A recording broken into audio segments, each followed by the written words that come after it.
Bonjour et bienvenue dans Parole de druide, saison 2.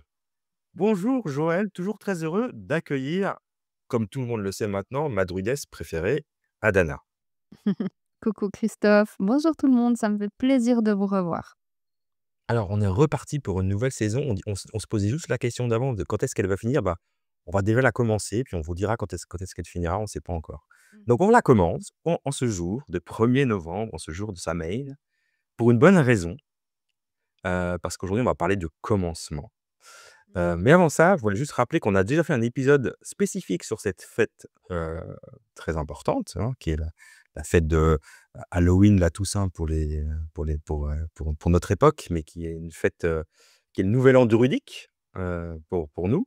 Donc c'est une fête importante. Donc on a déjà fait un épisode, donc je vous invite pendant la saison 1 à le retrouver et puis aujourd'hui, on va pas reparler exactement un petit peu, mais on va pas refaire cet épisode. On va plutôt parler d'un sujet qui est connexe à cet épisode-là, qui est le début de la nouvelle année et puis le début de la nouvelle journée ou le début de toute chose finalement. Comment on peut appréhender ça, pardon, avec l'œil du druidisme moderne.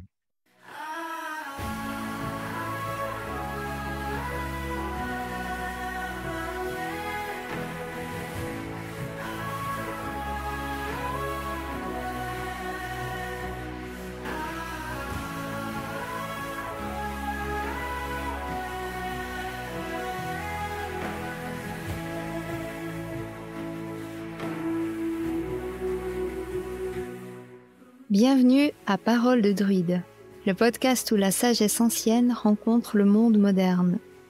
Je suis Joëlle Chautan, également connue sous le nom de druidesse Adana, fondatrice de l'école de druidisme éoriane à Baule en Suisse, près de Neuchâtel.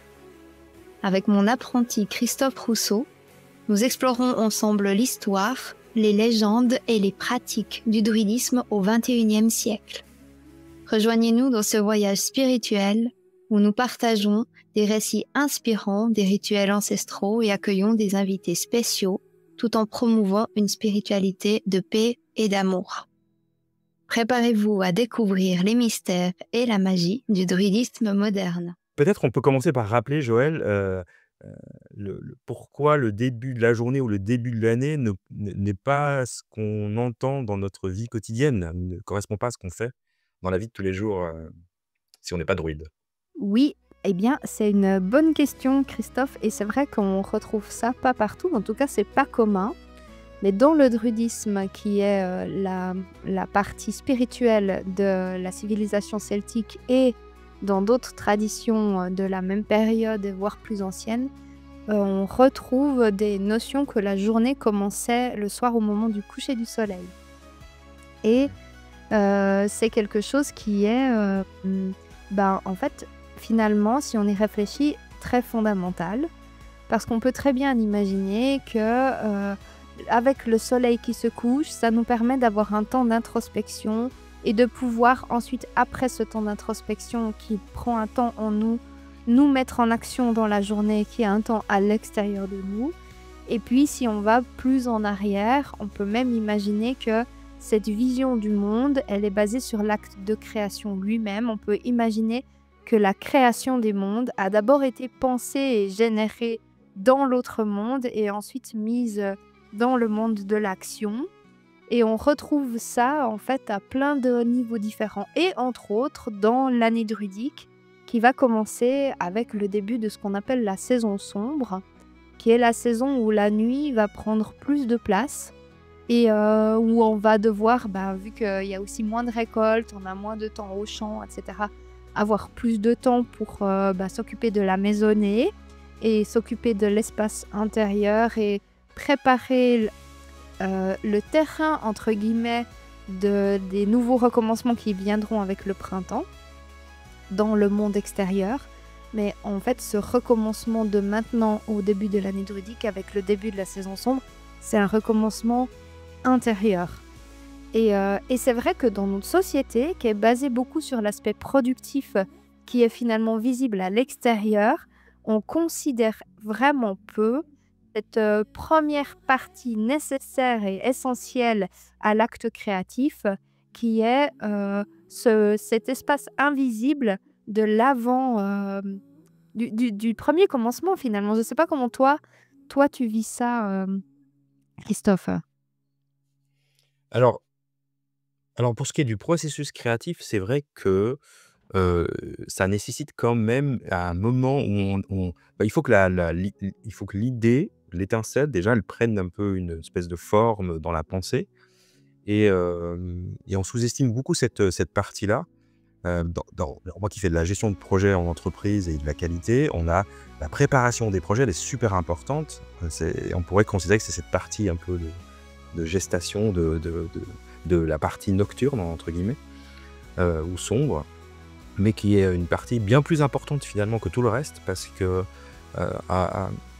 que ce soit un projet personnel ou un projet, professionnel, le déroulement du projet, il repose vraiment, c'est la fondation finalement, les fondations de toute, concrétisation d'un projet ou d'une idée et moi qui ai beaucoup d'idées et qui suis très créatif, je prends un grand soin maintenant à préparer ces choses-là avant de passer à l'action, et je comprends tout à fait le concept. Ce qui était très antinomique avec l'idée de je reviens à la nuit et le jour là, à l'idée que la journée commençait au coucher du soleil, pour moi, c'était compliqué au début parce que j'ai toujours la façon dont on est éduqué, elle est comme ça, hein, c'est qu'on rêve la nuit, on fait le bilan de sa journée, entre guillemets, on a appris enfin, en tout cas, c'est ce qu'on nous enseigne, que pendant la nuit, on fait le bilan de sa journée et puis comme ça, le lendemain matin, on est prêt pour passer à la nouvelle.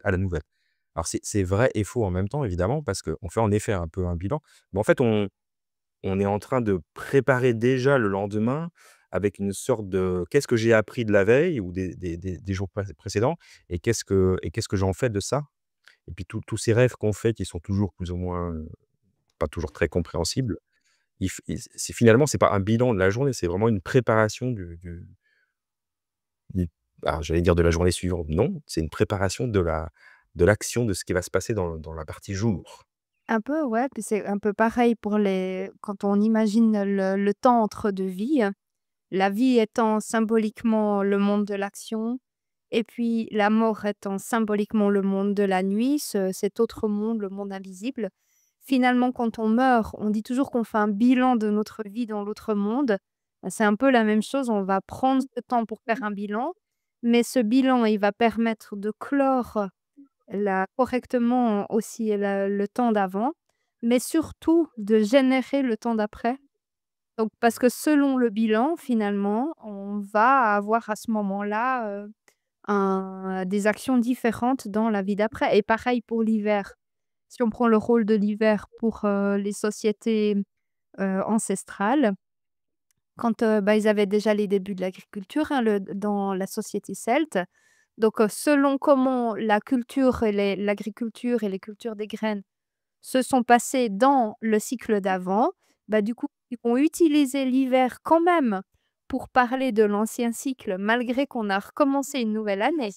Donc ils vont quand même parler et voir dans l'hiver qu'est-ce qu'ils pourraient faire autrement d'après les enseignements du passé et ensuite, reprendre, il y a Charlie qui a très envie de venir pour ce podcast et ensuite reprendre, ces enseignements du cycle passé pour, modifier les actions, dès le printemps dans le cycle d'après. C'est là qu'on voit que finalement, il y a cette notion de nouvel an, elle est tellement diffuse que c'est pas, je clos, c'est terminé, on n'en parle plus et on ouvre quelque chose de nouveau.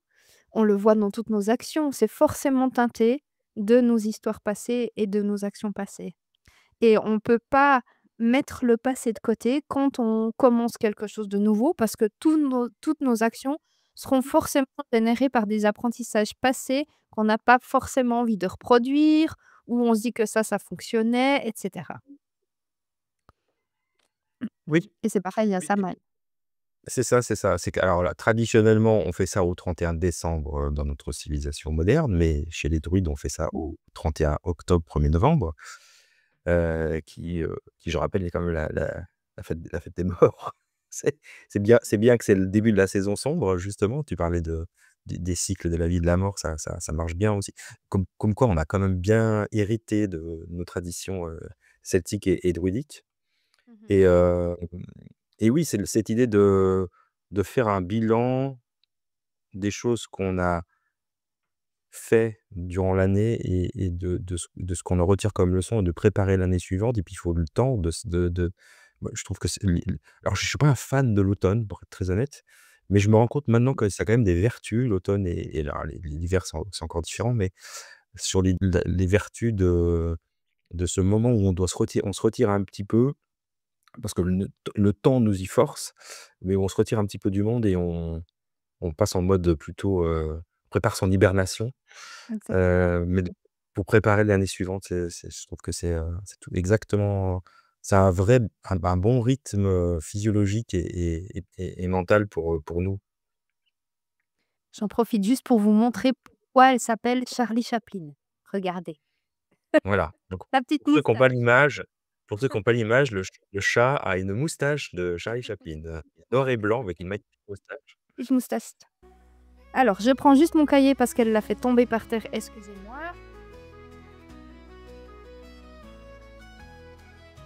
Là, je récupère le tout. Hop. C'est le podcast des commencements. Et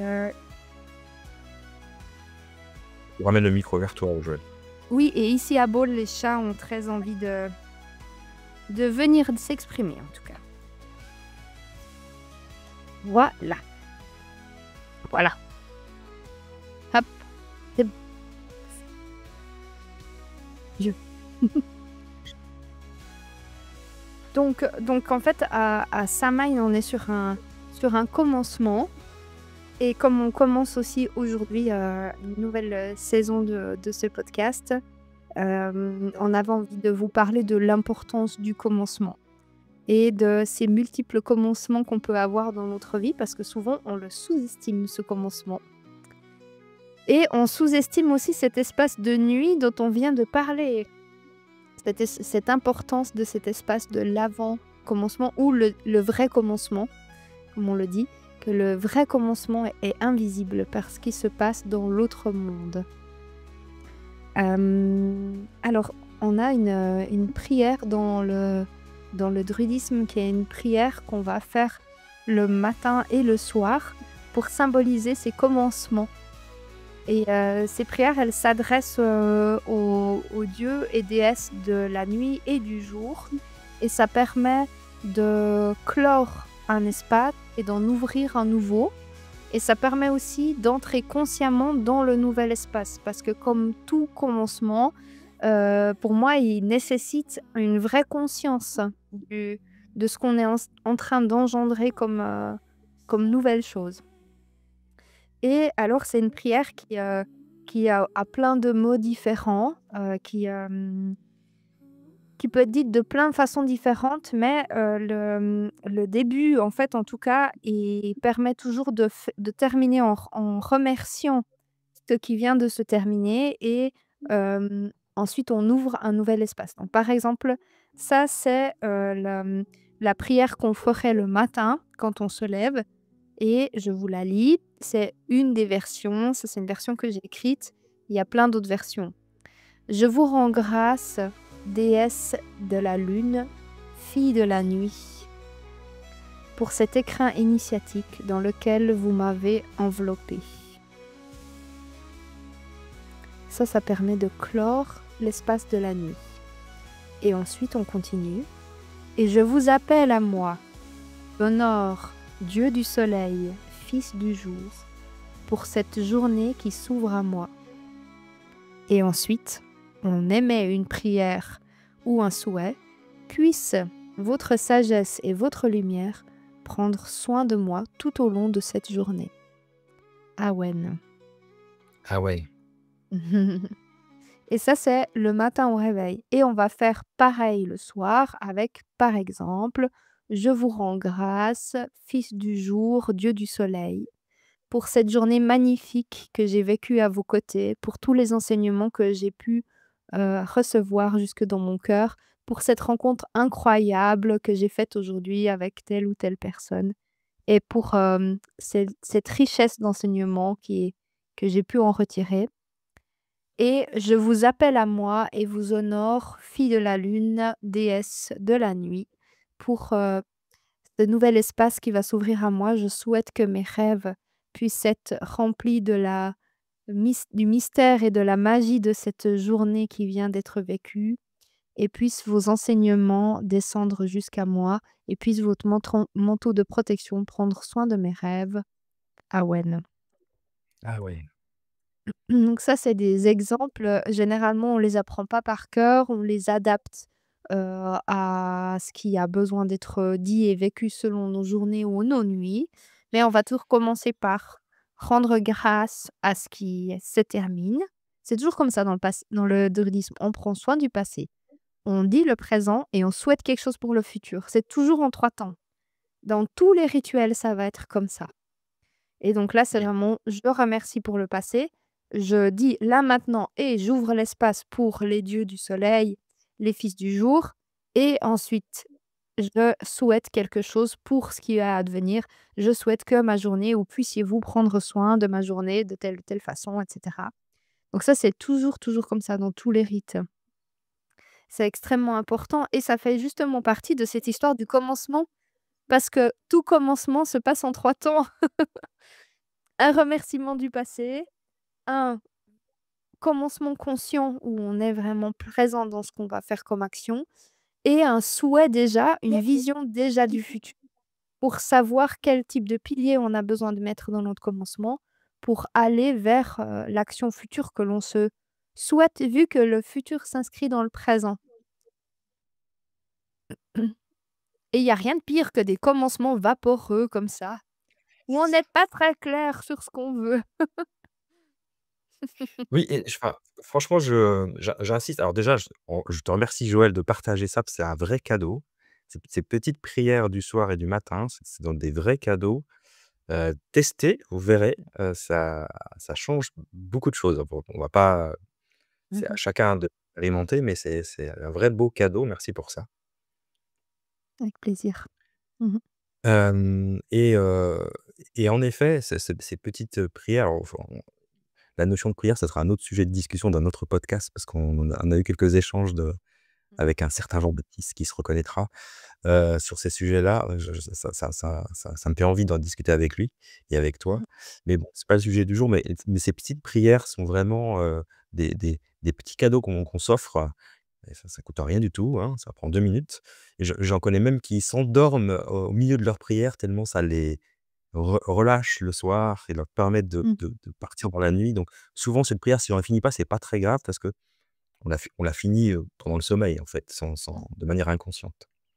Ouais, alors moi, je la fais souvent coucher quand je suis dans mon lit et c'est vrai que la prière du soir, comme, il y a ce moment où finalement on se relâche et on se couche, c'est quelque chose qui pour moi est, facile.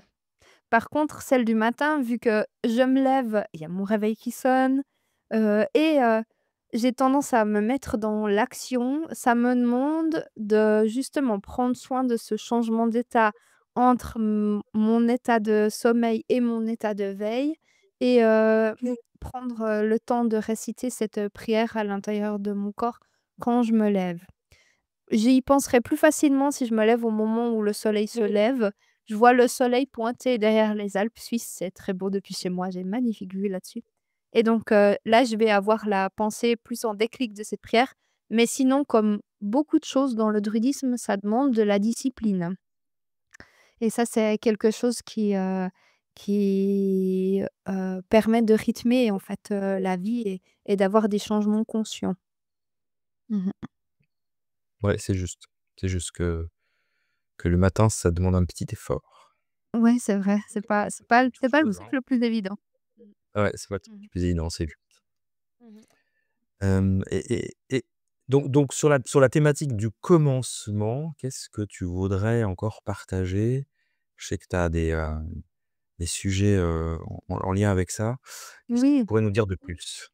bah, alors déjà, si on prend le commencement à Samhain, on appelle Samhain, la Samin, Samhain. Sa vraie prononciation, c'est Samhain, mais vous allez m'entendre la prononcer de plein de façons différentes. Alors déjà, ben, on est sur le nouvel an druidique, donc on est sur un commencement. Et si on le prend très concrètement, le thème du commencement lié à cette fête, parce que en fait, parler de commencement, ça va vous faire penser à plein de commencements, mais en fait, le druidisme est une spiritualité concrète. Donc, elle s'inscrit au service du clan. Donc, je me suis dit, on allait profiter de ce thème du commencement, vu qu'on est le 1er novembre aujourd'hui. Si vous nous écoutez plus tard, ben, vous pouvez pratiquer ça, par exemple, le jour de votre anniversaire, qui est un commencement, ou ben, à votre nouvel an personnel, même peut-être le 1er janvier, si ça a du sens pour vous, ou à d'autres moments dans l'année quand vous débutez n'importe quelle chose. Donc, quand on commence quelque chose et qu'on débute du coup notre nouvelle année à Samhain. En fait, on a traversé notre mort pendant la nuit du 31 octobre au 1er novembre. Et le 31 octobre, c'est la fin de quelque chose. On clôt une année. On a généralement eu toute la période des récoltes avant pour un peu voir tous les fruits et les légumes qui sont arrivés jusqu'à nous, avec ben, la fin des dernières pommes ou des choses comme ça qui vont tomber à cette période-là. Les arbres perdent leurs feuilles aussi jusque plus ou moins au 31 octobre. Ça dépend des altitudes dans lesquelles on est. Et le 1er novembre, ben, on entre dans un nouvel état. Mais ce nouvel état, en fait, on le débute avec la saison sombre.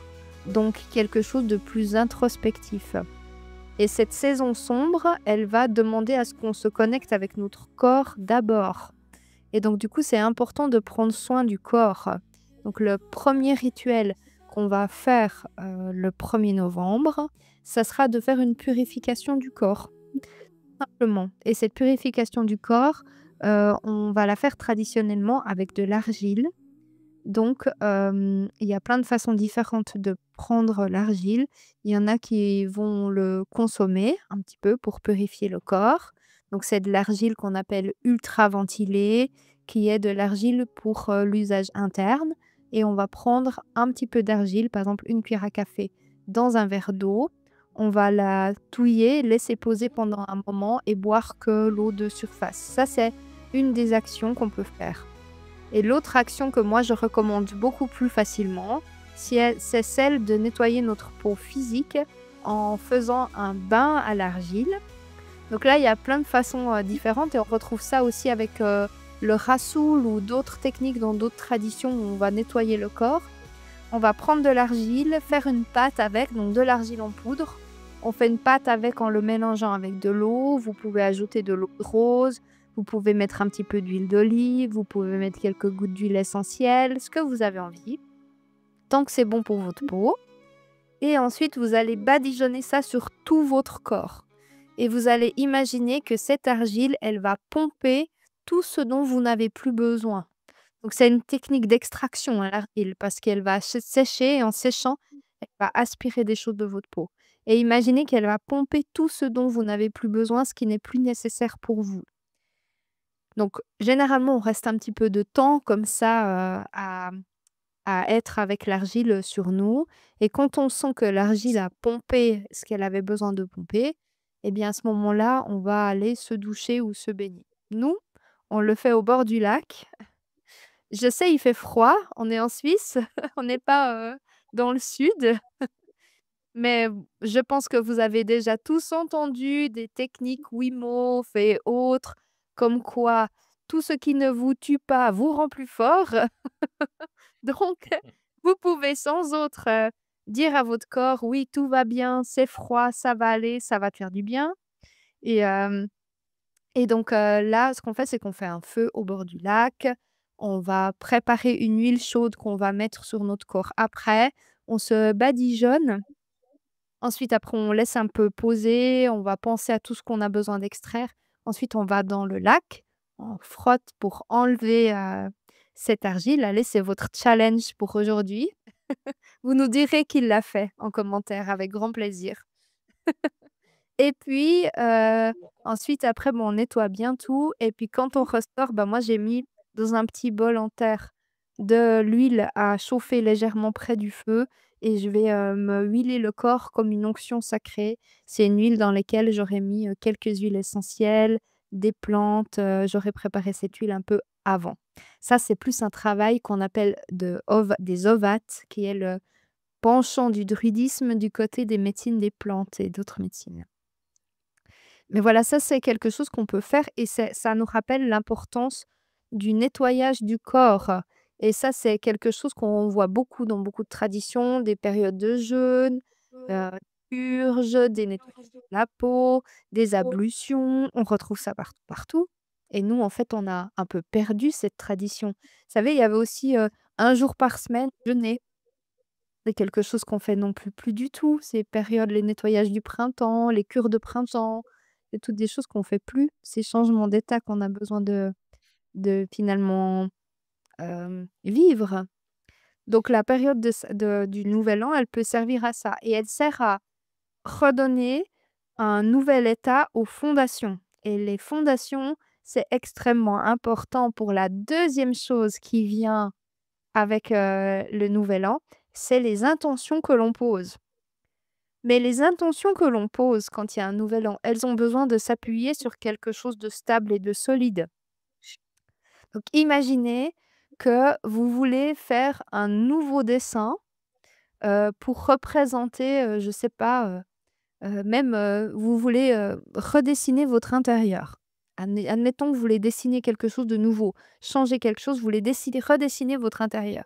Mais la feuille sur laquelle vous voulez redessiner votre intérieur, elle est remplie de taches de café et de vin rouge des dernières fêtes que vous avez fait à la maison.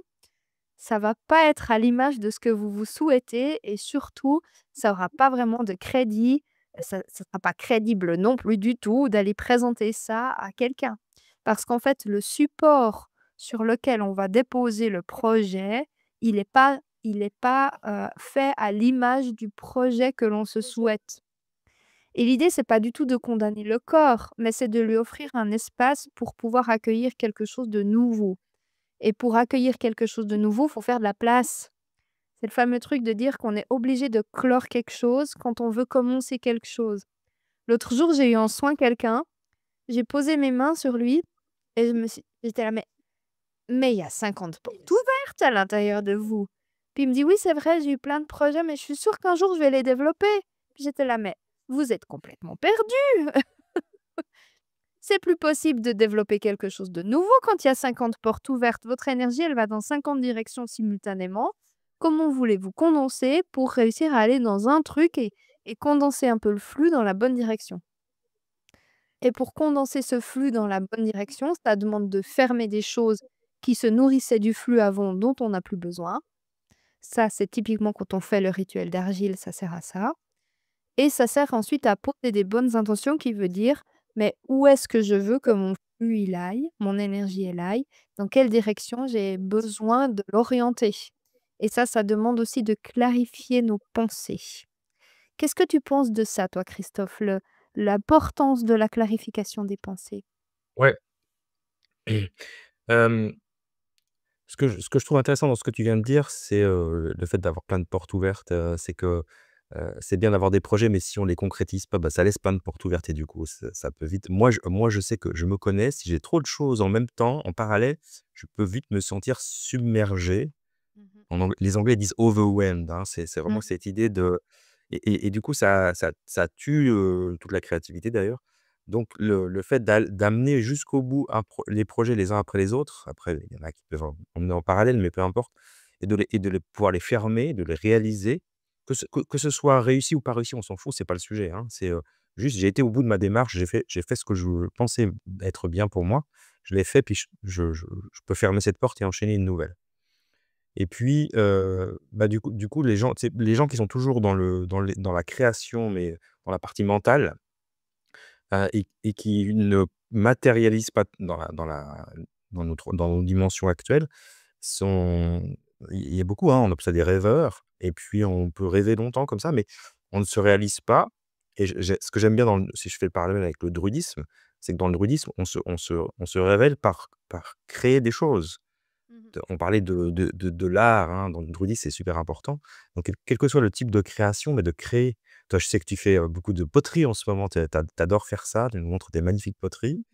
Voilà, tu vas jusqu'au bout de la création, puis ça se concrétise en quelque chose de alors ça peut être concret et matériel, ça peut être après, des choses plus immatérielles. Ce podcast est une création, typiquement. Mmh. Hem, donc oui, oui, le fait de poser l'intention et de créer, et ce que je voulais rajouter par rapport à ça, c'est pas parce que, on fait le bilan de l'année et qu'on se projette sur l'année suivante que, l'année suivante est figée. Elle va être vivante cette année. Il va y avoir plein de choses nouvelles. Vous allez rencontrer des nouvelles personnes, vous allez avoir des nouvelles idées, vous allez la vie va vous envoyer des messages plus ou moins difficiles, à vivre et puis, mais ça c'est OK. Mais le fait de poser une intention, une sorte de un peu de ligne directrice, juste sur le futur, en acceptant que, on discutait de ça ce week-end sur l'image du roseau, le fait d'être aligné comme un roseau, mais d'être, flexible par rapport au vent, c'est exactement ça. Donc on peut avoir un roseau bien planté et puis accepter, de ces oscillations plus ou moins fortes. Mmh. Mais en effet, le fait d'avoir cette, clarté, c'est quand même un beau mot clarté, hein, d'être, Mmh. heu, pour le futur, ça ça évite, bon, je sais pas si c'est le bon mot éviter, mais en tout cas, l'idée qu'on subit sa vie ou que les choses par contre, on se retrouve, 10 ans ou 20 ans après, si on fait un bilan, puis on se dit: «Mais en fait, j'ai juste, subi tous les événements, j'ai pas fait ce que je pensais faire de ma vie». Ben, cette clarté qu'on peut avoir chaque année, elle aide à ça quand même. Mmh. Complètement et puis, dans le bouddhisme, il y a vraiment cette position de dire: «Je suis gardienne de mon autre monde, donc de mon monde des pensées et je suis aussi gardienne de mon monde dans l'action».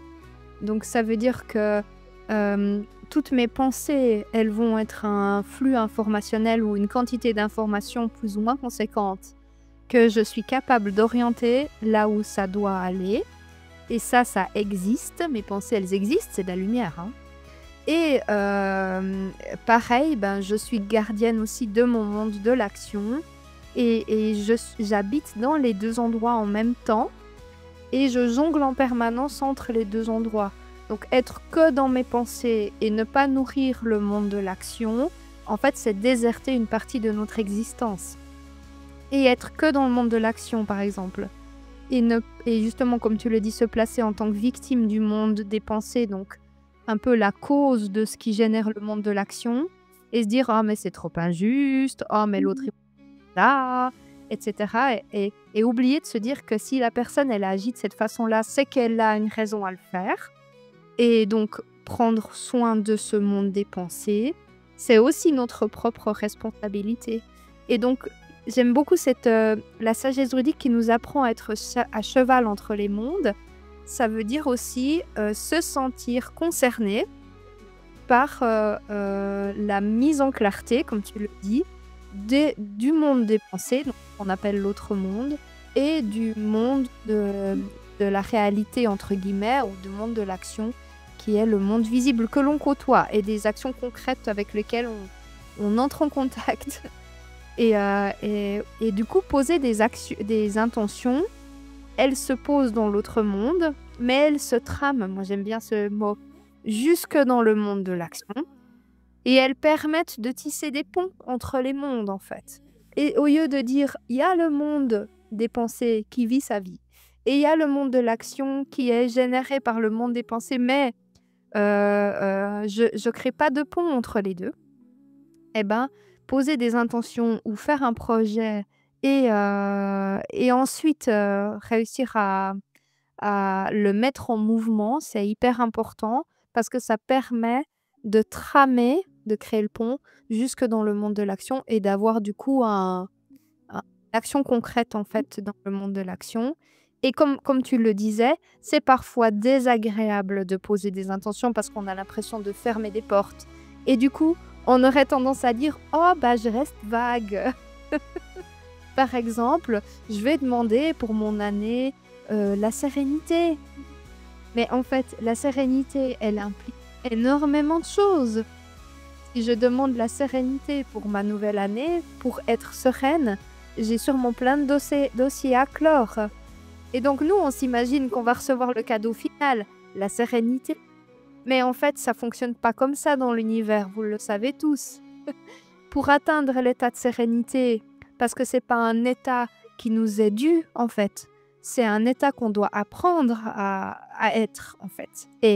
Et donc, du coup, pour pouvoir atteindre cet état, il y a plein de dossiers à clore. Et pour clore ces dossiers, il va falloir vivre des expériences. Et peut-être qu'on va vivre, entre guillemets, la pire année de notre vie, alors qu'on a demandé la sérénité, puis on se dit: «Ah mais foutues intentions, j'ai vraiment pas bien tramé mon histoire», alors que si, on l'a très bien tramée, on n'a pas posé l'intention suffisamment claire sur ce qu'on se souhaitait vraiment. Et là, c'est le pouvoir de l'intention où il est important. Heu, Moi, ce que j'aime bien me souvenir, c'est que chaque mot a une âme et dans le sens que chaque mot a une âme, chaque mot a une vibration. Et donc, quand je pose mes intentions, je pose mes piliers, je pose ma trame de toute chose. Et donc, si hem, mmh, je pose mon année en disant, heu «J'aimerais une année sans tous ces qui me sont arrivés l'année dernière». Le problème, c'est que ce mot et ben, il est comme une commande qu'on envoie à l'univers et le colis que je vais recevoir en retour, il correspond exactement à ce que j'ai commandé et donc c'est un peu bête. Donc c'est important que quand on pose nos intentions, on trame avec des mots dont l'âme correspond à ce qu'on se souhaite. Donc par exemple, si, j'ai envie de vivre une vie sereine ou une année sereine, je pourrais dire que, j'aimerais beaucoup clore tel dossier parce que je sens que ce dossier-là, cette situation avec cette personne, c'est quelque chose qui m'éloigne de ma sérénité. Et ça, c'est quelque chose que j'aimerais voir se clore dans la paix, avec quelque chose de doux, qui est juste et agréable pour chaque partie, par exemple. Ça, c'est une façon de tramer que j'estime, consciente du pouvoir de chacun. Je pourrais aussi, tramer en disant, «Je souhaite que, mon projet de telle chose, voilà, j'ai plein d'idées, mais je voilà, vu que ce podcast va loin, je vais rester assez vague, volontairement aussi, mais je pourrais dire que, ce projet-là, je souhaite qu'il puisse, s'épanouir, qu'il puisse, être en lien avec des gens qui sauront l'accueillir avec respect et compréhension. Je souhaite aussi que ce projet puisse, me rendre heureuse et faire vibrer à l'intérieur de moi des cordes, qui m'enchantent et qui prennent plein de sens à l'intérieur de moi, que ça puisse me faire comprendre des choses importantes aussi. Voilà, c'est un peu des mots des mots qui, ont une fréquence qui correspond vraiment à ce que je souhaite, mais tout en étant des mots qui sont choisis avec suffisamment de clarté pour pouvoir avoir une destination claire. Pas, justement des mots balauds, hem, des mots un peu fourre-tout, dans ma vie, je souhaite vivre l'amour, mais oui, c'est super en fait, c'est une bonne intention. Mais du coup, en fait, dans quel secteur? Comment? C'est tout d'un coup la porte ouverte à ce que vous ayez un coup de foudre alors que vous ayez une vie paisible et puis, que votre vie, elle change complètement. Non, on sait pas, en fait, donc tramer correctement, en fait, les choses quand on commence quelque chose de nouveau. C'est vraiment faire attention aux intentions qu'on pose, parler toujours en «je» de ce qu'on pense pour soi, ne pas se permettre de tramer pour quelqu'un d'autre. De toute façon, se souvenir que la personne, elle a libre arbitre, donc voilà. Hem, Vous pouvez mettre des souhaits pour le monde si vous voulez, mais en sachant qu'on est des milliards à le faire, donc voilà, ça fera partie d'une grande goutte d'eau dans un océan, mais pourquoi pas? C'est de toute façon bon de le faire. Voilà. Ce que j'avais vraiment vraiment envie de ce que j'avais vraiment noté en grand, c'était que le vrai commencement est invisible parce que justement il se passe dans le monde de l'esprit. Mais il est important. Et aussi autre chose que j'avais envie de dire, c'est que les intentions que je pose, c'est des flux d'énergie que je vais orienter pour ma vie et donc les intentions que je pose et vous avez vu avant, j'ai eu la vigilance de pas vous parler de certaines intentions que j'aurais tendance à poser, de rester vague. Parce que les intentions que je pose, c'est un flux d'énergie que j'envoie dans une direction et plus je partage ce flux d'énergie, parce que c'est une forme de lumière, plus en fait elle va se disperser. Mmh. Donc si par exemple vous avez un projet ou quelque chose qui vous est cher, stabilisez-le bien à l'intérieur de vous, ancrez-le bien à l'intérieur de votre être, sentez bien qu'il vibre en vous, posez des intentions claires à ce sujet et quand vous sentez qu'il est déjà présent dans le monde, heu, extérieur, à ce moment-là, vous pouvez en parler. Par exemple, quand j'ai le projet d'un livre, je vais pas parler du projet du livre avant d'avoir commencé à l'écrire et d'être déjà bien avancée dans mon écriture. Parce que j'ai remarqué que quand je parle d'un projet d'un livre avant d'avoir commencé, vraiment concrètement à l'écrire, et ben, je disperse son énergie et il y a de fortes chances qu'il n'aboutisse jamais. Parce que le monde des pensées est rempli d'échanges énergétiques qui vont dans tous les sens. Ouais, en fait, je confirme, hein, moi j'ai eu ce petit défaut d'être très excité par des projets et d'en parler avant qu'ils soient très concrets, et sur les livres en particulier. Et du coup, ouais, ça se passe pas toujours aussi bien. Donc, maintenant, je fais très attention d'avoir presque le premier draft, en tout cas le plan, voire le premier draft décrit.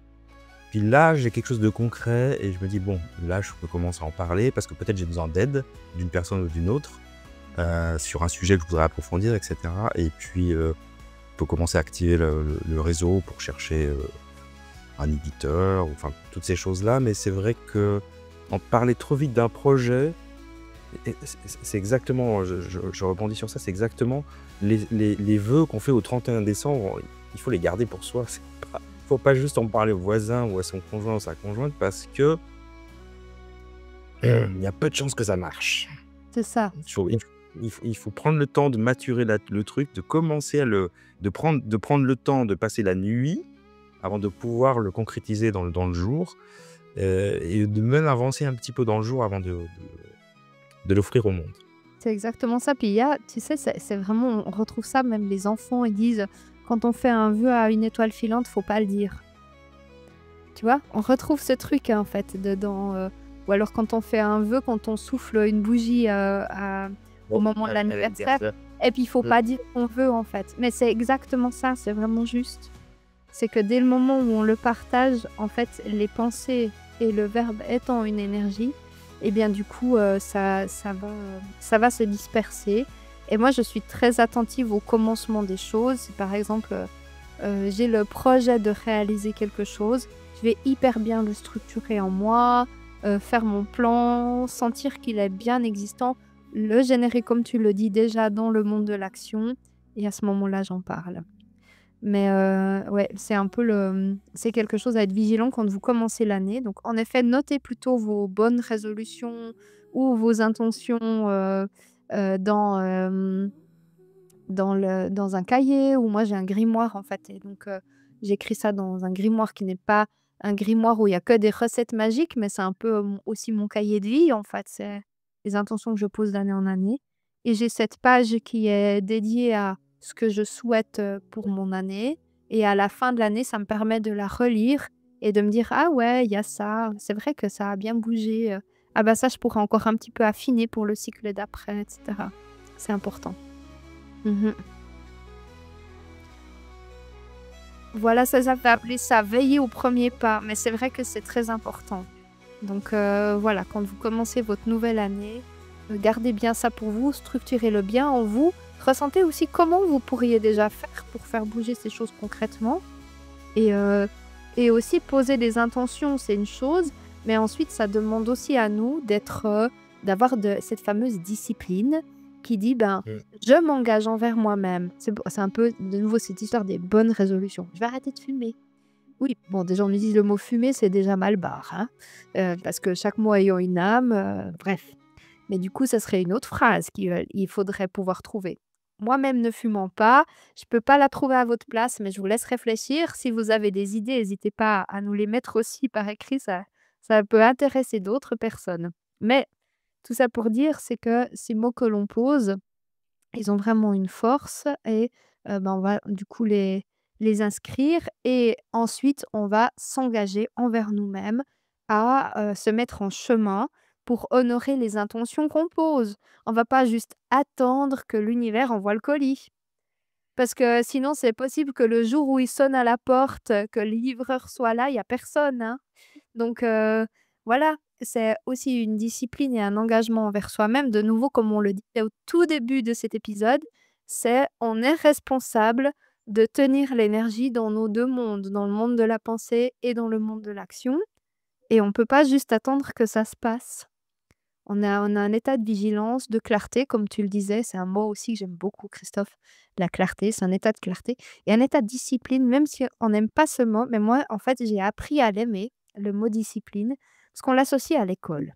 Mais en fait, en vrai, moi, j'aime le mot discipline parce que dans toute pratique spirituelle, ça demande de la discipline et de la rigueur. Et, et en fait, c'est un chemin qui est exigeant, mais la vie est exigeante, quoi qu'il soit, donc autant d'être un petit peu avec un état de clarté face aux événements qui se passent, heu, pour nous. Voilà. Exactement. Et à propos de mots, est-ce qu'on n'aurait pas une jolie triade à partager avec cette belle communauté? Oui, il y a la triade sur le thème du commencement que je vais vous lire. Donc, c le thème les triades, du coup, on vous rappelle que pour ceux qui nous rejoignent pour cette saison, c'est, une façon de s'exprimer en 3 points qui permet de mieux se souvenir quand on exprime les choses en 3 points et ça honore les 3 mondes. Les triades étaient des façons de s'exprimer très communes dans le druidisme. 3 choses pardon, je recommence. 3 soins pour chaque commencement. Honorer le premier pas comme on arrose une graine. Recommencer avec patience comme on polit la pierre. Veiller sur l'élan nouveau comme on protège une flamme fragile. Mmh. Je vous le relis. 3 soins Ouais. pour chaque commencement. Honorer le premier pas comme on arrose une graine. Recommencer avec patience comme on polit la pierre. Veiller sur l'élan nouveau comme on protège une flamme fragile. Voilà. C'est toujours très, j'adore. C'est toujours très poétique et très puissant en même temps Mmh. et puis ça résume bien tout ce qu'on vient de dire finalement, Mmh. durant ce 1er épisode. Hem, Merci beaucoup pour ce partage. C'est très, très, c'était toujours très joli Mmh. et très pertinent. Est-ce que, on a quelque chose à ajouter, sur ce thème du commencement? Bah, en fait, On va j'aurais envie de leur rajouter, juste de souhaiter à tout le monde une merveilleuse, nouvelle année, druidique et un très bon commencement. Exactement, alors je vous souhaite la même chose. Très bon commencement, très belle nouvelle année et on se retrouve la semaine prochaine Mmh. pour un nouvel épisode. Oui, à bientôt. À bientôt.